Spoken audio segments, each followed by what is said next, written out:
Thank you so much for inviting me. It's a real pleasure to give a talk at your seminar. So today I will tell you a little bit about how to find counterexamples by using some reinforcement learning methods. So the main idea of the talk will be the following. We have these companies, such as DeepMind, for example, that have created programs that can play chess, Go, Atari games at superhuman levels. And the interesting thing about these programs is that they started from knowing nothing about the game, only knowing the rules of the game, and they figured out everything else just by playing the game many, many times, just by themselves. So given the success of all these self-learning algorithms, these so-called reinforcement learning algorithms, how nice would it be if you could find a way to use these in mathematics as well? So you can imagine, for example, instead of inputting the rules of chess, you could pick a math problem and phrase it as a game and input that into the reinforcement learning program. For example, you could input the rules of the game where the goal of the player is to construct a graph with as many edges as possible without constructing any cycles of length 4. So you can kind of imagine how something like this could be phrased as a game. You have a player, you start offering the edges of an n-vertex complete graph one by one to the player. For each edge, the player can decide, do they want this edge in their construction or do they not want this edge in their construction? The game ends once the player has made a decision for each possible edge. And at that point, the player has a final construction. And we need to give the player a score reflecting how well they did in this game. And in this particular example, the score could be something like you get 1 point for each edge in your graph, and you get a minus 100-point penalty for each forbidden 4 cycle that you've created. So the idea is that if you start with a math problem, rephrase it as a game, and we let reinforcement learning do its thing. And a couple of days later, when we come back from our holiday, we'll find a program that's very good at constructing graphs with many edges and no 4 cycles. So that's going to be the goal.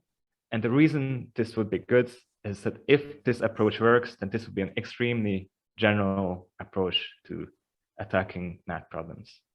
You could pick any math problem that can be phrased as a game and something that could potentially have a finite counterexample, and you could somehow tell the reinforcement learning algorithm to try to get good at the game of finding a counterexample to this conjecture.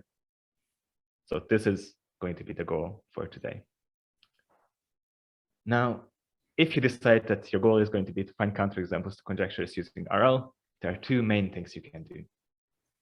The first thing, which is a very sensible thing to do, is pick one conjecture that you're really fond of and one conjecture that you think might be false, and focus everything, all your resources on this one conjecture.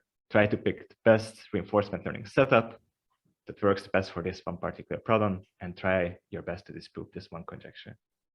So that's a completely valid approach. But today we are going to do the complete opposite of that. We are going to be looking for a very general setup that's as general as possible.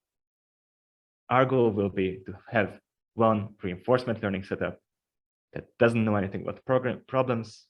It's not specific to any one problem, but rather something that we can throw at 100 open conjectures with changing only very, very minimal things about the program. So we'll see how well this works and whether we can actually do something interesting with this. But before I get to the examples, I just want to briefly mention that I'm a mathematician and I'm by absolutely no means an expert in machine learning. So please take everything I'm going to say with a grain of salt. All right, so let me show you some examples just to illustrate what it looks like when we use RL to attack conjectures in practice and what are some things that could happen. So let's start with this baby example here that says that for any graph, the sum of the largest eigenvalue and matching number is at least some function of the number of vertices. Now, this here is just a baby example. This is not an open conjecture. It was refuted in 2010, but the smallest counterexample was pretty large. Now, if any of you know some graph theory and you know what matching number and eigenvalues are, and you think a little bit about this problem, you might realize that it has equality for the so-called star graph. But for now, what I would like to ask all of you is to completely forget everything you know about graph theory, forget what eigenvalues and matching numbers are, and let's completely ignore what the motivation for this conjecture was. let's only focus on how we would attack this conjecture if we didn't know anything about mathematics at all, and we only wanted to use reinforcement learning.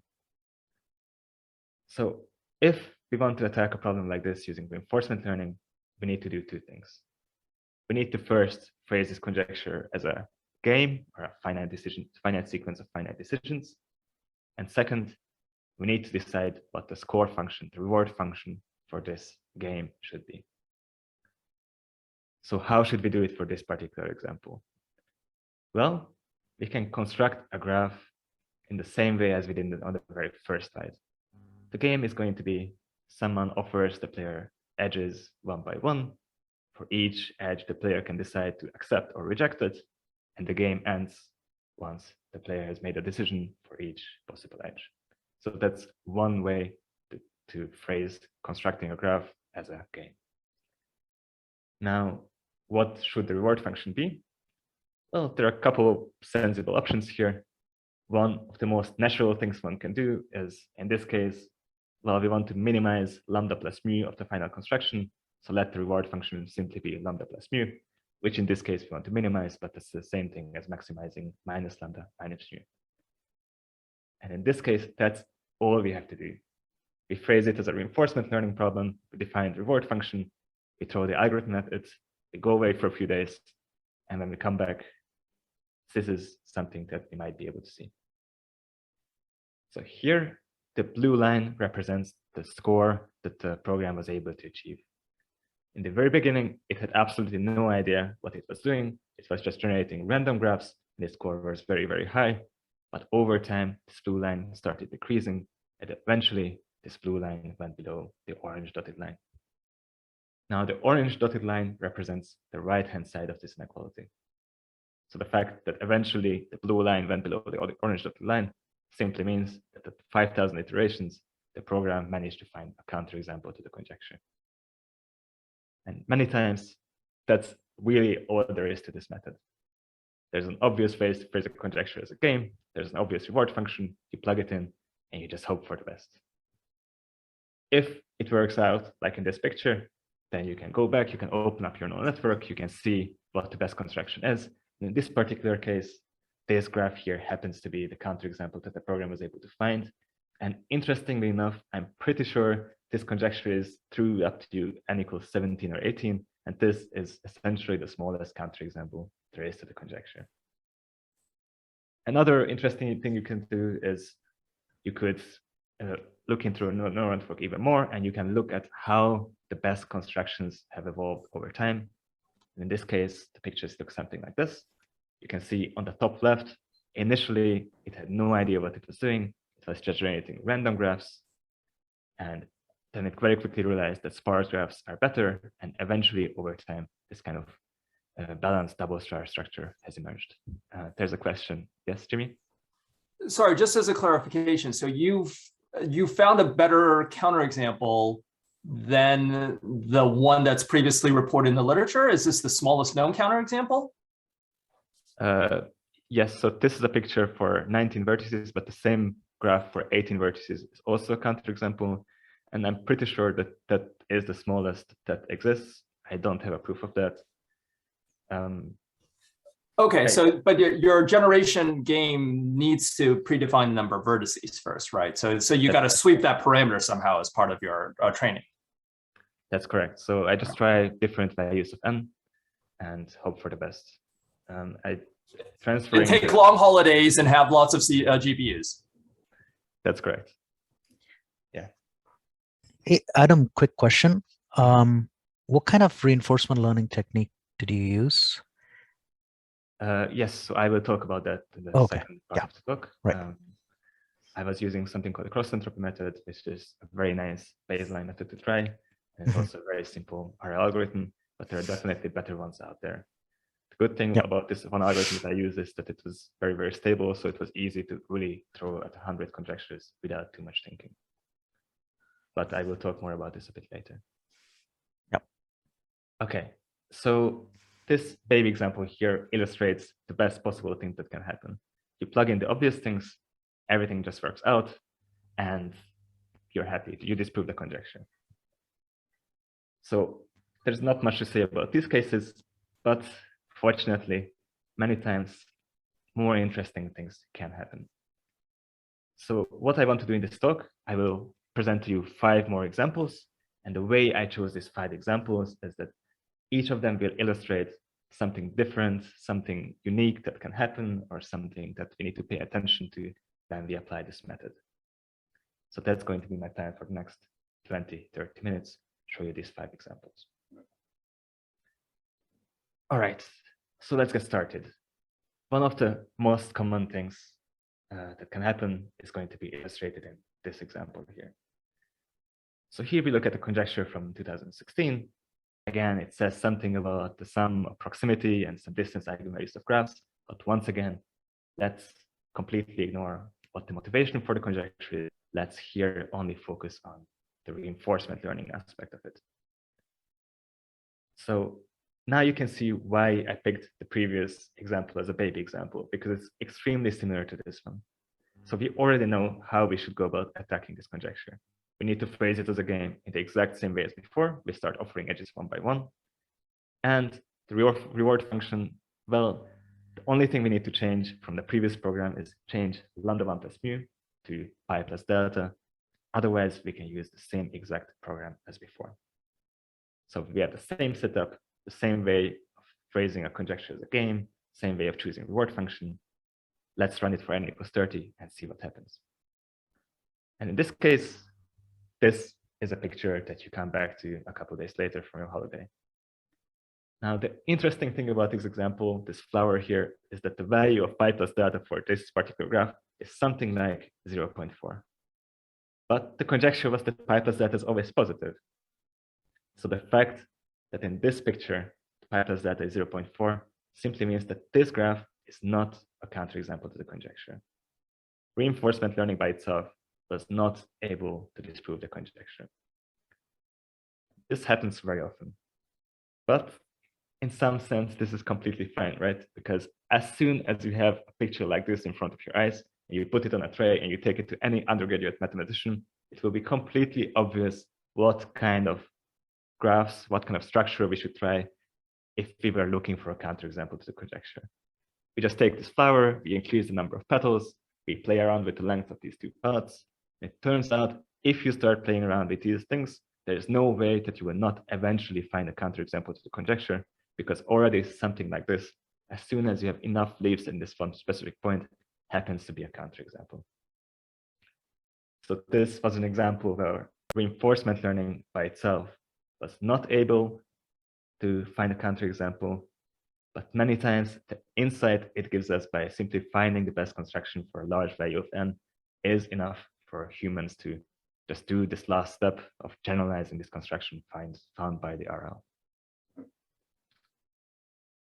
All right, so a third example is just to illustrate that this method has nothing to do with graphs. So most conjectures I'm going to present here are about graphs, but that's mainly because I happen to be a graph theorist. I know the conjectures in graph theory, so most of the things I tried happen to have to do with graphs. But any problem that can be phrased as a finite sequence of finite decisions could be, in theory, attacked in the same exact way. So here's a question by Blue and So, who asked, how large can the permanence of a binary matrix be if it doesn't contain a 3-1-2 pattern of ones? So this picture illustrates what this forbidden 3-1-2 pattern is, where the black squares denote ones and the white squares denote zeros. So the kind of things that are not allowed are 3 black squares or ones in a configuration like in this picture here. So Bruhad and So had a guess. They said that maybe the best thing you can do is just do the most obvious thing, take the 3 main diagonals and the leftmost column. You can check that this doesn't contain a 3-1-2 pattern of ones, and you can believe me that if you calculate the permanent of these matrices by induction, you'll find that it's some kind of Fibonacci number -1. Now, how should we go about attacking this as a reinforcement learning problem? Well, previously we were generating graphs edge by edge. Here we don't have graphs, but we can do the same thing. The simplest thing you can do is generate this matrix entry by entry, where for each entry you make a decision, do I want to put a 0 there or a 1 there? That's possibly the simplest way to generate a matrix. Now the question is, what should the reward function be? So remember, the question is about maximizing the permanent, but we also want to take into account that we are not allowed to have any 3-1-2 patterns. So how can we put both of these things into the reward function? It's not obvious, and there are a bunch of different ways to do it.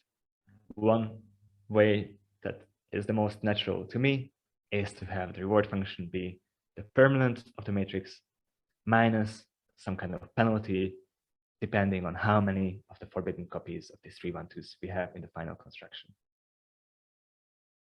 So if you do it this way with this penalty approach, you have to be careful that this penalty you choose is big enough, because otherwise it could be that the program realizes that it's beneficial to include some of these forbidden copies of 3-1-2s because the gain in the permanent outweighs the loss in this penalty function.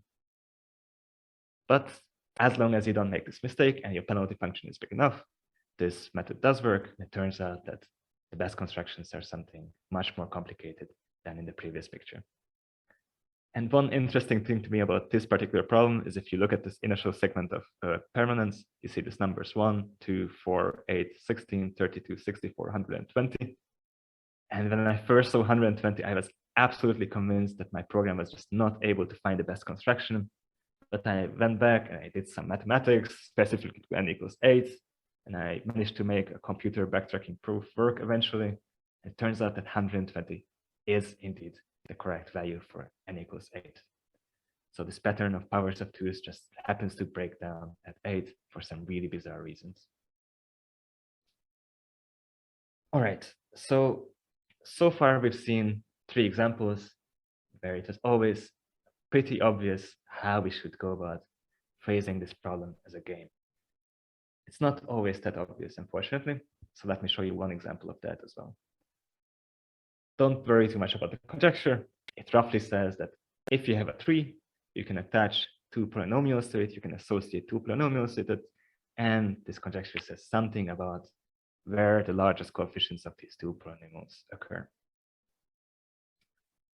But let's focus only on the phrasing this problem as a game part.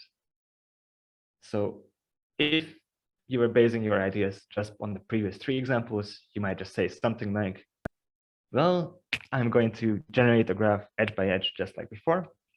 And then I'm going to choose the reward function to have 2 components. F1 is going to teach the network to generate trees. You can do that by, for example, giving a big penalty if your generated graph is very far from being a tree. And you will have F2 that's responsible for teaching the network to actually disprove the conjecture. So it would have something to do with this distance of these 2 coefficients. So that's definitely a way to do this problem. And in theory, it would work.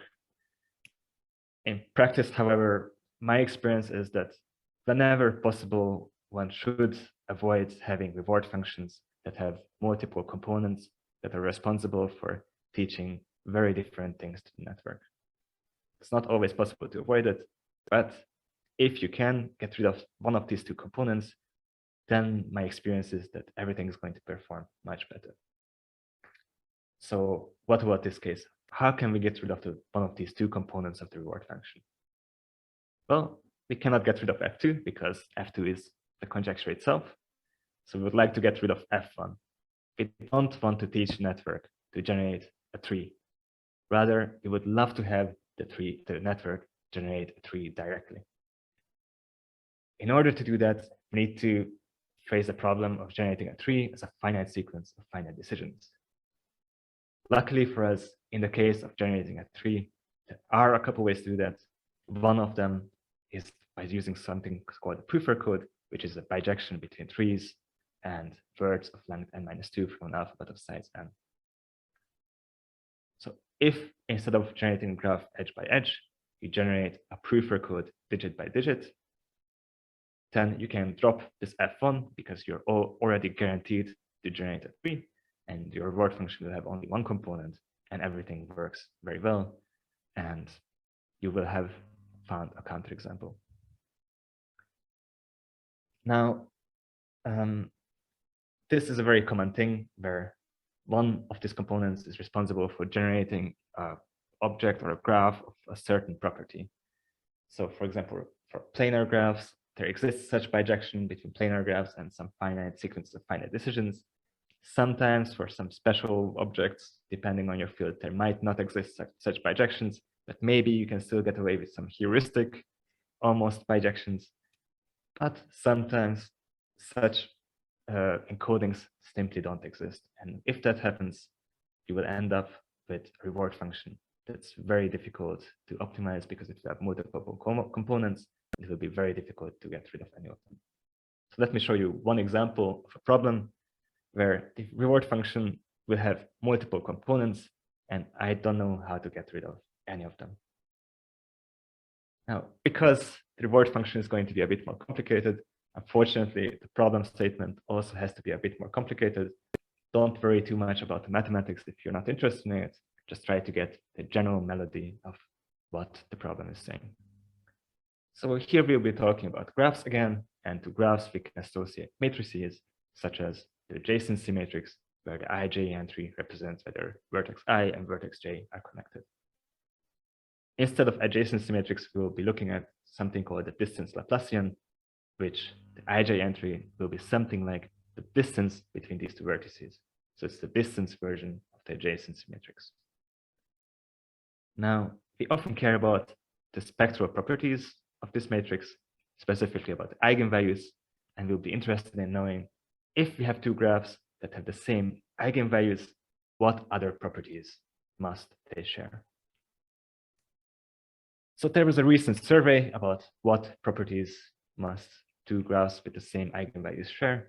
And for example, here you can see that if two graphs have the same eigenvalues, then they don't necessarily have the same number of edges. They don't necessarily have the same diameter. They do have the same Wiener index. They do have the same number of connected components in complement, and so on. So one question that was unanswered in the survey is whether this property of being transmission regular is preserved by this step.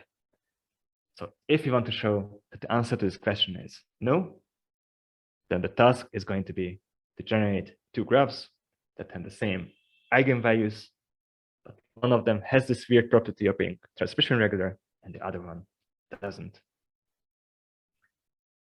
Okay, so this property of transmission regular is roughly the same as regular, but with distances. So you pick any vertex, you sum up the distances to all other vertices. This number that you get should be constant, independently on which vertex you start with. All right, but the tricky part is that imagine that you have constructed two graphs with whatever method you used. How are you going to evaluate the construction? How are you going to choose the reward function? And this is really not obvious. So one thing you could do, which is a natural thing to do, is to have three components here. The first one will be responsible for teaching the network that these two graphs that you generate should have the same eigenvalues. The second one is going to be responsible for teaching the network that this first graph should have this property of being transmission regular. And the third component is going to be responsible for making sure that this other graph H doesn't accidentally happen to have this transmission regularity property. But previously I said that having multiple components is a very bad thing. So if possible, we would like to get rid of some of these three components. Unfortunately, it's not so easy to do in this case. If you wanted to get rid of F1, that would mean you need to find a way to generate graphs with the same spectrum directly, which might be possible, but I don't know how to do it.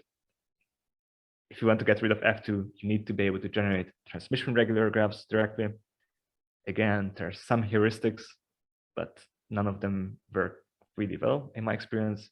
And F3, somehow you would have to generate non-transmission regular graphs directly. Again, I don't know how to do it. So this does happen occasionally, where you end up with this complicated score function, and there's really no obvious way to simplify it. to me, in practice, this just says that I shouldn't expect this method, this reinforcement learning method, to work very well at all. In fact, very likely, if the smallest counterexample happens to be above 20 or 30 vertices, then I will have no chance of finding it with this method, and some completely different methods are likely much better suited to this problem. In this particular case, we do get lucky because the smallest counterexample happens to be small enough for the method to find it. And we end up finding these two graphs to show that the answer to this question was no. But this really was just luck here. If you have a reward function with so many different components, it's just not working very well in my experience. All right, so one thing you might be wondering now is that, okay, this is very good at constructing finite graphs, but actually most interesting conjectures in mathematics are about what happens when n goes to infinity or n is large enough, or what happens asymptotically. So is there any way to attack these infinite problems using this method? The answer is, well, it's definitely more difficult, but occasionally it is possible. But before I show you an example, there's a question by Jimmy. Hi, thanks. This is really interesting. So my question is, what are you comparing RL against, right? So this is essentially a generate and test paradigm, right? So there must be previous search techniques. So how is RL any better than any other of those techniques? Right, that's a very good question, and that's something that definitely needs to be done. As of now, there are no strict benchmarks. So the only thing I'm comparing it with is I had some various random greedy searches and some simulated annealing searches, and I tried those on these examples before I tried RL, and they were not successful. But I do have to admit that obviously I try to make RL work more than I try to make these other things work, which I just briefly tried. So there are no strict benchmarks as of now. Well, I mean, a lot of your problems are small enough that you can just brute force the entire space, right? It's exponential, but it's not brute forceable? I don't think you can brute force anything on, this is 300 different edges, so it's 2 to the 200, the size of the space. Well, sure, but in the 19 one, in the case of a 19 vertex graph, that's brute forceable, right? Absolutely, yeah. So the first example was just a baby example. There definitely you can do it without RL, for sure. Yeah. Yeah, just to follow up on Jimmy's question, Adam, there are these methods based on SAT solvers and combinations of SAT solvers and computer algebra systems, SAT plus CAS. I'm wondering whether those could be used in the setting, and there could be comparisons between the RL method and those kinds of methods, right? Those are more symbolic methods to reason about mathematical structures, right? Right, absolutely. So I'm definitely not an expert on SAT solvers, but we do have some experts in the audience. Actually, I just learned about SAT solvers from Curtis a few months ago. Okay. Yeah. So I definitely haven't tried any such methods. And just to follow up on that, I'm also wondering in the feedback mechanism to the RL agent, whether we can use a solver, right, which could evaluate complex constraints and provide feedback.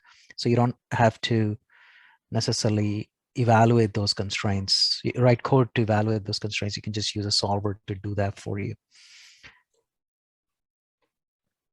But we can take it offline. You had some complicated constraints in the previous two slides that, right. And I was wondering how you actually evaluated those to compute the score, which was the feedback that I believe you were giving back to the RL agent. Yeah. You mean this F1, F2, F3? Yeah. Here? Yeah.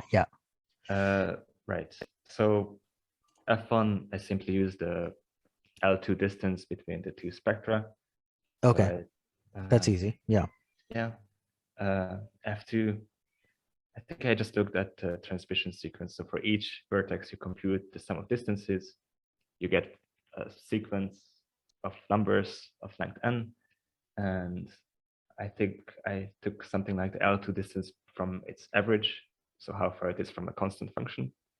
which seem to work pretty well. But I do remember I've experimented with different ways to measure how far we are from the constant function here as well. And F3 was just a simple penalty if H has its property. And then it's a matter of balancing the weights of these three components. Yeah.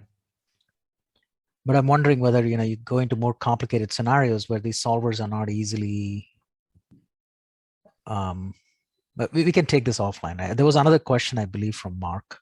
Yes, exactly. Go ahead, Mark.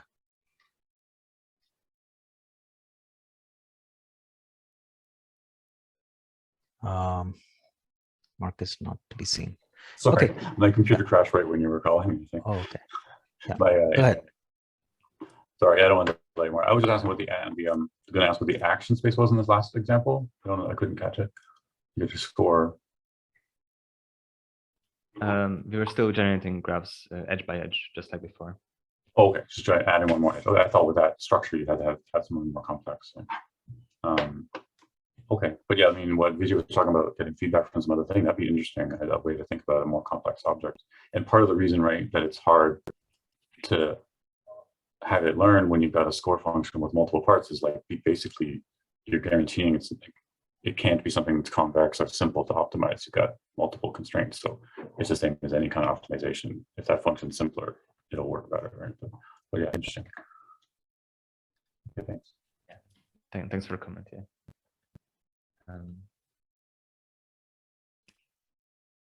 Okay. Yeah, go ahead. So let me just continue. So as I said, we've seen 5 examples about attacking finite conjectures. So let me show you that occasionally, if we are lucky, this method can work for attacking more interesting infinite conjectures as well, or asymptotic conjectures as well. So we look at this conjecture of Andras from 1962 that says, pick a graph, count number of 4 clicks in it. That means count the number of 4 tuples of vertices so that all 2 of them are connected to each other. Do the same thing for the complement of the graph. So count all the 4 tuples so that none of them are connected to each other in the original graph. Add up these 2 numbers. The question is, for which graph G is this sum as small as possible? And the conjecture of Andras was that asymptotically, this is minimized by flipping a fair coin for each edge, including this edge if it's tails, and not including it if we flip heads. So this was a famous open problem for about 27 years until a breakthrough result by Thomason, who disproved this by finding a counterexample based on some very clever finite geometry constructions. And this was a major result in the late 80s. So I really wanted to disprove this using reinforcement learning. And together with Gwen Jouret, who is a very, very clever computer science professor in Belgium, we managed to find a way to do that. So in general, when we are attacking such problems, obviously the difficulty here is this word asymptotically. There are 2 main methods that one can use. The easiest method is something that we did similar to the second example. Just ignore the word infinite or asymptotic, pick one large value of n, say n equals 50, find the best construction you can for n equals 50, and hope that the insight you get from this finite construction will tell you how to generalize it by hand and how to disprove this asymptotic infinite conjecture. So this does work in some cases. Unfortunately, the problem with conjectures like this is that it very often happens that the best construction is some kind of algebraic construction. And these algebraic graphs are just famously difficult to look at it with your own eyes or with other methods and try to generalize by yourself. So I tried it for this conjecture and I failed completely. So there is another method that sometimes works, is find some cheap trick that lets you reduce this infinite conjecture to a finite conjecture. So this very much depends on the problem and very much depends on which field you're working in. In graph theory, we have this very simple method that comes up frequently, which is called blowing up a graph, where instead of constructing an infinite sequence of graphs, we're only going to construct one finite graph G, and we are going to take the direct product of this graph with the complete graph Km, and we just let m go to infinity. So this is going to be the infinite sequence which we will hope will be a counterexample to the conjecture.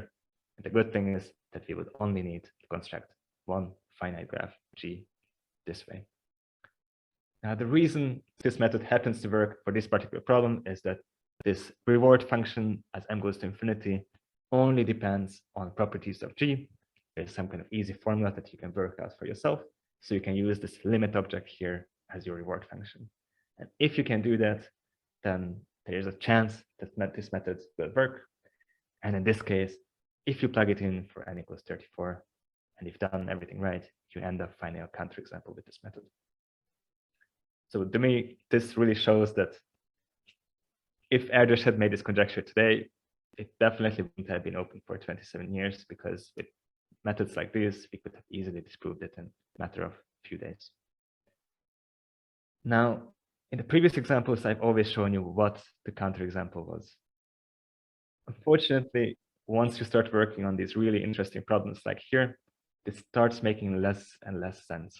Because, well, in this particular example, the counterexample is just something like this. It's some kind of graph. It's not regular. It's not symmetric. I have no idea what this graph is.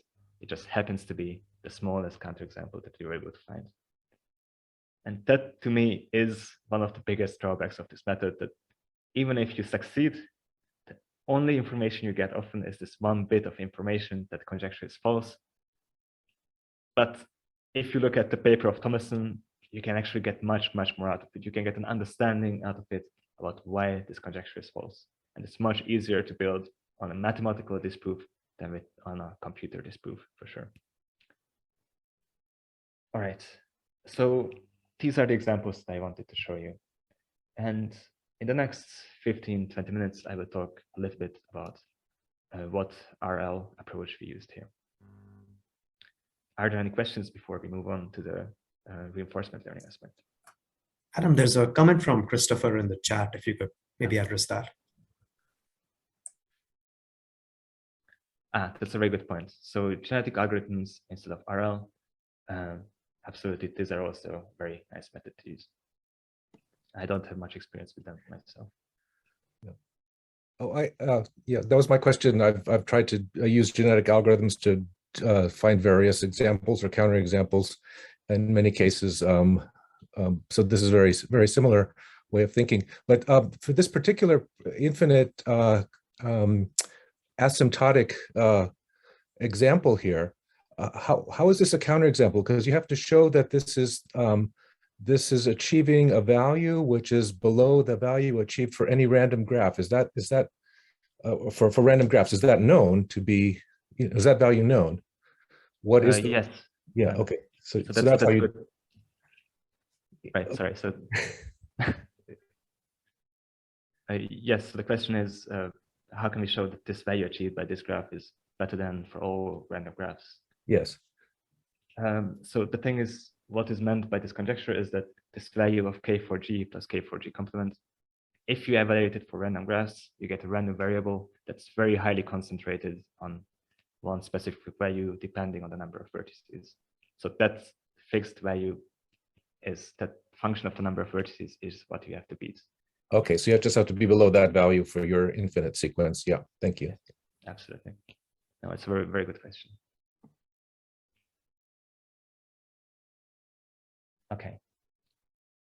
So far I've told you that we are going to use RL, but of course that doesn't say very much, because when it comes to RL, there's a whole bucket of many, many different algorithms. So we need to decide what exact algorithm and what implementation we want to use. So just very roughly, there are maybe two main categories of reinforcement learning algorithms. There are so-called value-based methods, which learn to evaluate positions. So such a method would be able to look at the chess position and say that in this position, white is up +4. Whereas a policy-based method would not learn to evaluate positions. It would only learn to look at positions and decide what is the best move in any given position. So such an algorithm would look at the chess position and it would say something like, I have absolutely no idea who is winning here, but I do know that the best move here is king to e2. So these are the two main categories. And of course, nowadays there are many, many methods that just mix the two in different ways. So our task is going to be to find the best algorithm for our purposes. So remember that we decided early on that we would like to have a general setup. So we'd like to have something that we can genuinely just throw at 100 conjectures by only changing the reward function and how we phrase it as a reinforcement learning problem. So I started trying many different algorithms and testing them on various different small toy problems to see which one works best. And the biggest lesson to me was that it's actually not just about the algorithm, but many times the implementation of the algorithm matters a lot more than the choice of the algorithm itself. So here we are using a very general setup. So as such, we are not going to be able to take the symmetries of the problem into account. We cannot do many very complicated architectures that are specific to one given problem, but still during implementation, there are many choices that we have to make.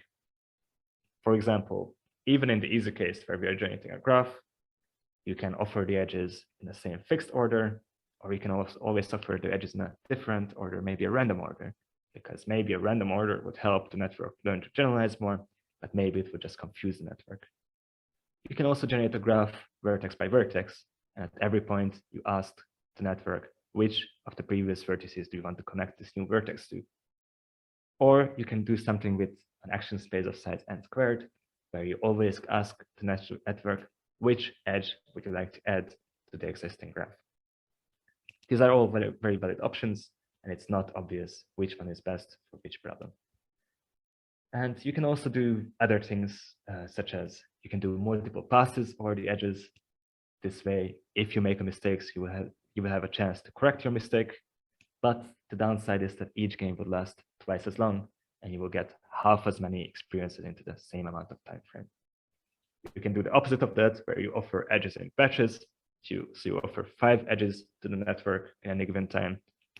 This way, you can get 5 times as many games into the same amount of time. But of course, each decision will be much more complex. So you have to do all these decisions. You have to weigh the benefits and disadvantages. And the problem is that for different problems, different setups just work better. Now, the problem is that if you make the bad decisions, you will end up with something that's not performing very well.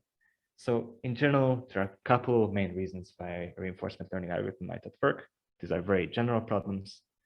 So one of them is called the sparse rewards problem, which roughly means that if you give rewards only at the very end of the game, that this means that in the first 1,000 moves, you're just walking around randomly, and you don't know whether you are walking in the right direction or not. You're just blind in the first 1,000 moves.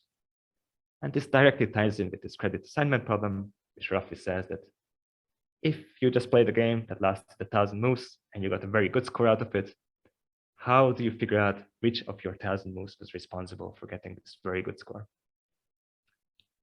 Now, another mistake that you can make is making a mistake in the reward function by choosing the reward function in an unsuitable way. So we've seen one example of this in the problem with the matrices. If the penalty function you choose is not big enough, then you end up solving a different problem than what you intended to solve. But there are many ways to choose a reward function that just doesn't work well for the RL algorithm. And the fourth thing that every algorithm has to consider is that we would like an algorithm that's able to consistently produce good constructions. But our algorithm can never be certain that it has already found the best way to play the game. So it has to be constantly being on the lookout for some new unexplored strategies that it hasn't found yet. And as such, you cannot always just play the best move, the move that you believe to be the best, but occasionally you have to explore a bit, meaning you have to try some moves that are maybe you believe them to be suboptimal, or moves that you're uncertain about, because you have to be constantly being on the lookout for some better policies. So these are just roughly the most general reasons what can go wrong with an RL algorithm, but there are also a bunch of practical reasons that come up when you actually get your hands dirty and you try to use these algorithms in practice. And one of them is seeing pictures like this. So this is a picture I've seen about 1,000 times. What you see here is you have an agent that starts learning, it learns a bit and it forgets everything, learns, forgets, and it's just complete chaos and it doesn't go anywhere. So this is a real headache if you see pictures like this, because there are about 1 million different reasons that can explain why this picture is coming up for you. And oftentimes in practice, it can be very time consuming to figure out what's going wrong. So the reason why this picture can happen can be something very simple, like one of the parameters was wrong, which you can simply fix. Or it can be something completely different, like your algorithm is a good algorithm, but it's just not very good for this particular problem. Or maybe you just have to let it learn a bit longer. Or maybe it's just some run-to-run variance. But it could also be something more serious, such as there's something genuinely wrong with your implementation or with the algorithm, in which case your best bet is just to look at some papers published on this and hope that one of them addresses this issue. So the problem with this is that if our goal is going to be to throw a program at 100 conjectures, and we constantly see pictures like this, and we keep having to debug them, that's just not going to work, because it's just going to be way too time consuming. And also, the way we debug it, we are going to end up cheating potentially by inputting some information about the problem to different runs by yourselves. So instead, a much more realistic goal, instead of trying to find the best algorithm, just let's find something that works pretty well across the board. So now I can tell you what algorithm I would recommend as a baseline method to try, and that's definitely the cross-entropy method.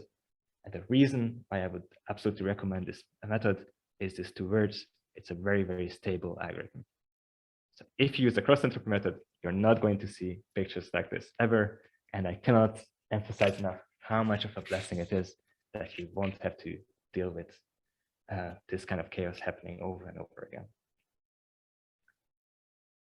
So the cross-entropy method is definitely not the strongest RL method that is out there. There are many much better algorithms, but as a baseline, very general method, this is a good way to go. So what is the cross-entropy method? Well, it's a policy-based method, meaning we are not going to learn a value function. We are not going to learn how to evaluate positions. The way we construct graphs using the cross-entropy method is as follows.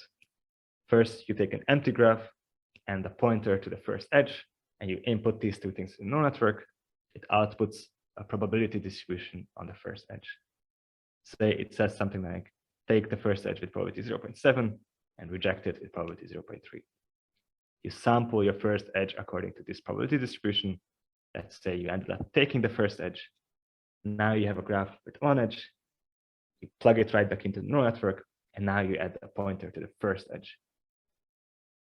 Again, it outputs the probability distribution now on the second edge, and you repeat, rinse and repeat until you've made the decision for each possible edge.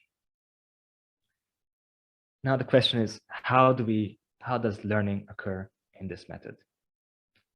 Well, the way to think about these methods is that this is a randomized algorithm. So the neural network induces a probability distribution on a collection of all n vertex graphs. Learning means you would like to improve this probability distribution. You would like to change it eventually so that it's highly concentrated on graphs that have a high score in whatever problem we are attacking. So in order to do so, every policy-based method does a different thing. Here we are going to do the following. We are going to sample 1,000 points from this probability distribution, and we are going to just pick the top 100 of them, just like in a genetic algorithm we would. Now we are going to pretend that in these top 100 graphs, and in all the situations these top 100 runs have encountered, they have made all the correct decisions in every single state they encountered. This means we're going to look at all possible state action pairs in these top 100 games, and we are going to just fit our neural network to all of these state action pairs. The loss function we use is just going to be, in the graph case, just a binary cross-entropy function, hence the name of the algorithm. We fit our neural network to these state action pairs, And then we just repeat the whole process over and over again and hope that eventually our distribution will converge to the optimal distribution. So that's just the very basics of the cross-entropy method, but this in itself was already enough for the first 5 examples that I showed you. For the 6th example, you have to do a bit more. I will tell you a little bit about it in the next slides. So very briefly about the implementation. Because I was looking for a very general approach, I wasn't inputting adjacency matrices, rather I was flattening out everything. So the input was just 2 one-dimensional vectors. The first one corresponding to the partial construction, the second one corresponding to this pointer of which edge we are currently looking at. And one small change that was very useful in this algorithm is that we don't throw out the best constructions, but rather we keep the top tiny % for the next iteration as well. All right, so in the 6th example, we had to do a little bit more. And there are a couple improvements that you can easily add to this algorithm that often help quite a lot. But again, this is going to be very, very problem dependent. So these 3 things that we found that are often very helpful are adding some Monte Carlo tree search to it. And here it's absolutely not obvious how to do it, but you can, for example, add some Monte Carlo tree search in the phase where you're generating the 1000 constructions. Instead of sampling these points at random, you can build up a Monte Carlo search tree, and then you have to ask yourself, what do you do with this tree after iteration? Well, we just throw it away, but that might not be the best way to go about this. Another thing that was very often helpful is adding some local search to it. So you spend 90% of your time doing RL, but 10% of the time you just do some little brute force searches around your best constructions. And often we found that this does help a lot. Roughly, our intuition is that cross-entropy gets you in the right vicinity very quickly, but this last fine-tuning is often easier to do with just some brute force search. And there's also pool management. You just want to make sure that you learn from a high diversity sample, which sometimes helps as well. However, if your goal is to get results, so if your goal is to genuinely disprove conjectures, there are some much more substantial improvements you can make, not to the algorithm, but rather to the method that we are doing here. So if you're not going for a generalist approach, you can do 2 main changes. First of all, many of these problems have a lot of symmetries, which in my approach, I couldn't take into account. But if you're focusing on only one conjecture, then that's definitely something that you should take into account. For example, in the case of graphs, you can often permute the set of all vertices, and that gives you a huge permutation group that you can take into account. There are various ways to do it, depending on what the symmetries of your problem are. And the other big thing that you can do is we're always pretending to be clueless about these problems, but that's usually not the case.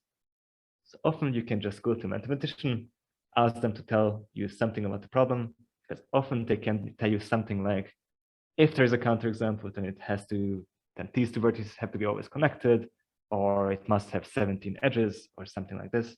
And all of these little bits of information can really help you to massively reduce the size of the search space. So these are the 2 main things you can do. Yes. Yeah, Adam, quick question here. The second point that you mentioned here, mathematicians might be able to tell you that the counterexample must have a specific structure. That's where computer algebra systems and solvers can help you big time, because they can automate the process of checking and restricting the search space for you. I understand. I'm very curious to learn more about that. I don't know much. Yeah, we can talk offline about it. Yes.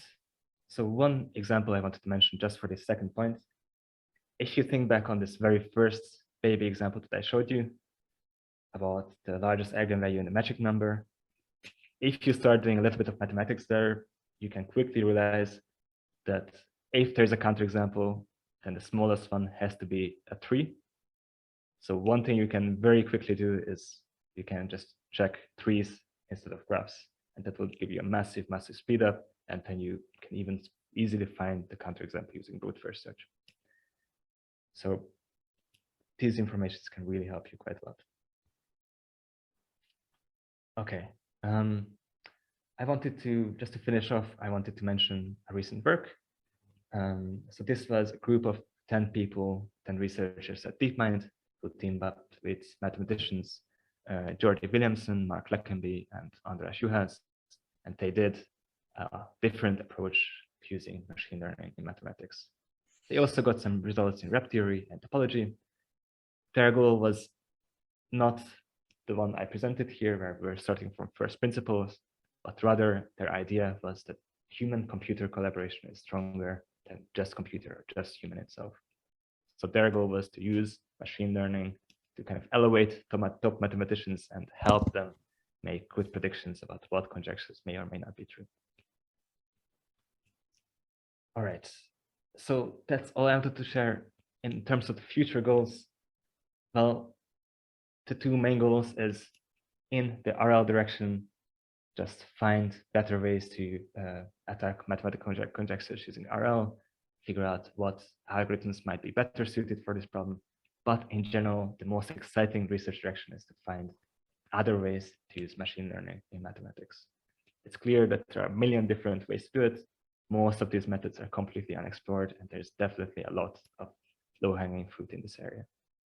And I think I'm going to stop here. So thank you so much for listening, and let me know if you have any questions at all. Thank you. Great talk. Thank you, Adam. Yeah, thank you, Adam. That was an excellent talk. Thank you. Don't know if there are any questions, but I have a quick comment. So cross-entropy methods have also done very well in solving problems of falsification, which is, again, similar to what you're doing. It's given a logical formula and a system, you want to find, I guess, initial conditions for a system such that it violates the logical formula. And yeah, cross-entropy methods are one of the more commonly used ones there as well. So yeah, it's just an interesting thing to see that works well for you as well.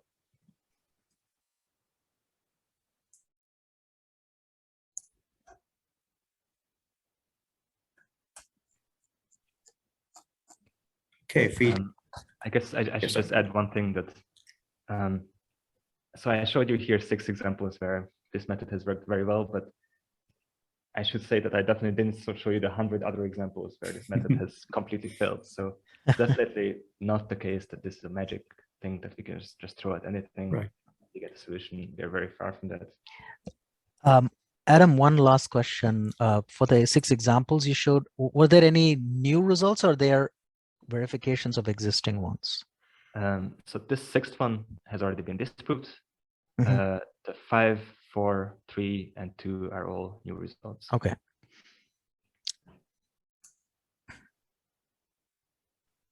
Very cool. All right. I think if there, Mark has a question. Mark has a question. Yeah. Oh yeah, sorry, yeah, I didn't have a question. Just in general, I mean, kind of connecting with what Chris was saying about genetic algorithms and kind of other approaches. Is there anything for you, like as a mathematician, where RL is a more attractive way to do this than other optimization approaches? Because you're specifying this reward out in doing that. Because in a way, these things would be equivalent, but you know, so maybe using some other approach takes you more outside the space of what you're looking at. The attractive thing to me was that it was so easy to just have one fixed program. The only one thing I need to change is the reward function, and I can just throw it at 100 things without thinking too much about it. That was the main motivation. As a mathematician, I just wanted to avoid thinking, which might be counterintuitive. It's like, that is not what we expect. Yeah. But yeah, it has less and less assumptions, right? Because it's saying, well, we don't know how this world works. We don't know what the rewards are, so we're going to have to explore and search it. But it lets you specify that part. It's interesting. Is there some area of mathematics where like no one, like you have no idea how you would take the actions? Like what's the low-hanging fruit or biggest like, oh, I wish we could use RL in this area of mathematics. This action is like, oh, I don't even know what it would be. Oof. maybe for some grad students to bang their hand over and go like, hey, you do that. That's a very good question. I don't think I have a good answer for that. So in my fields, luckily I work with discrete things, and usually there's some way to it. You probably, if you attack any famous conjecture in algebraic geometry or logic, then you will have a lot more trouble with. Oh, logic might be good, yeah. No, I'm glad you started with graphs. It was great because we could visualize it and understand what, because otherwise it'd be like, oh, I don't know why these things, but at least we thought that. Cool, okay, thanks.